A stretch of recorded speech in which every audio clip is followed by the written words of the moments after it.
Մի գնացեք։ Պարոն Մանուկյան, Աստված վկա, ես չէի ուզում, որովհետև ես համարում եմ, որ Գերամ անունը շատ գեղեցիկ անուն է եւ ձեզ շատ է սազում, բայց տեսեք։ Աղբյուր, ինչ եմ կարդում ես հիմա կարդում եմ Անիարտ AM-ից, Անի հետազոտական կենտրոն, որը վարում է հայտնի լրագրող, Թաթուլ Հակոբյանը։ Վստահաբար ինքն էլ աղբյուրները նշած կլինի։ Հիմա կարդում եմ 1988 թվականի աշնանը ՀՀԴ բյուրոյի ներկայացուցիչ Հրայր Մարուխյանը ասել է հետևյալը, մեջբերում եմ։ ՀՀԴ-ն անկախությունը համարում է իր գլխավոր նպատակը, սակայն կարծում ենք, հիշեցնում եմ 88-ի աշունը, գիտեք ինչ ժամանակ է, որ ասենք ես ծնված չէի, դեռ պետք է ծնվեի 1.5 տարի հետո, բայց Քոչարյան Անդրանիկը, պարոն Նազարյանը, ենթադրում եմ պարոն Սուքիասյանը, մի խոշտով մեծ տարիքի մարդիկ երևի բան էին, պայքարում էին անկախության համար արդեն։ Ասում է, սակայն կարծում ենք, բայց թողեք մեջբերեմ, էլի, սակայն կարծում ենք, որ անմիջապես անկախություն պահանջ ներկայացնելու հարմար ժամանակը չէ, երբ մեր ժողովուրդը ռուս ժողովրդի օգնության այդքան կարիքն ունի։ Սա հասկանալու համար պետք է գնալ Ախուրյանի ափը տեսնելու դիմացը կանգնած թուրք զինվորներին ու անի ավերակները։ Բայց մի վայրկյան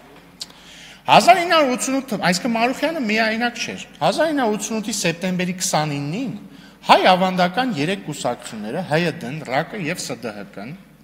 համատեղ հայտարարությամբ են հանդես գալիս։ Մեջբերում եմ հատված։ Հայաստանի եւ Ղարաբաղի արի ժողովրդին կոչ են անում, որ խուսափեն ծայրահեղական կեցվածներից, օրինակ Քոչարյան Անդրանիկը, երբ որ հանրահավաքի էր մասնակցում 88 թվականի սեպտեմբերին, ծայրահեղական կեցվածքի մեջ էր։ Մի վայրկյան, շարունակում եմ, որոնք խանգարում են մեր հայրենիքի հանրային կարգի կարգուկանոնը, նկատի ունեն, որ Քոչարյան Անդրանիկը ԽՍՀՄ-ի մի Պարոն Մանուկյան, ես չէի ընդհատում։ Նկատի ունեն, որ Քոչարյան Անդրանիկը խաթարում էր մեր հայրենիք ԽՍՀՄ-ի կարգուկանոնը, էլի։ Ծանր կորուստների են ենթարկում մեր երկրի տնտեսական, արդյունաբերական, կրթական, մշակութային կյանքը, էլի, ԽՍՀՄ-ի մշակութային կյանքի դեմ էր հանդես գալիս Քոչարյան Անդրանիկը, Գերամ Նազարյանն էլ հետը։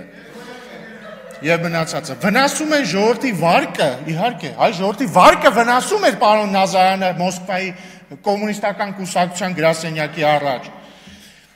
Ինչպես նաև բնականոն հարաբերությունները լինեն խորհրդային բարձրագույն իշխանությունների, թե խորհրդային մյուս հանրապետությունների հետ եւ ծառայում են մեր ժողովրդի թշնամիների հետի նպատակներին։ Այսինքն Քոչարյան Անդրանիկն ու Գերամ Նազարյանը, հասկանում եք, չէ՞, խորհրդային բարձրագույն իշխանությունների հետ մեր բնականոն հարաբերություններն էին վնասում ու խորհրդային մյուս հանրապետությունների հետ, ենթադրում եմ նկատի ունեին նաև խորհրդային Ադրբեջանը, հարաբերությունները վնասում էին։ Այս սրա համար, պարոն Մանուկյան, այս է եղել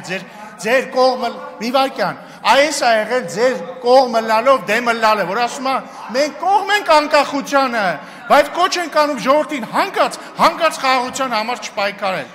Բայց պարոն Մանուկյան, ես չեմ պնդում, որ դուք փոխեք ձեր անունը։ Ես կարծում եմ ձեր անունը շատ գեղեցիկ անուն է եւ սազում է ձեզ։ Շնորհակալություն։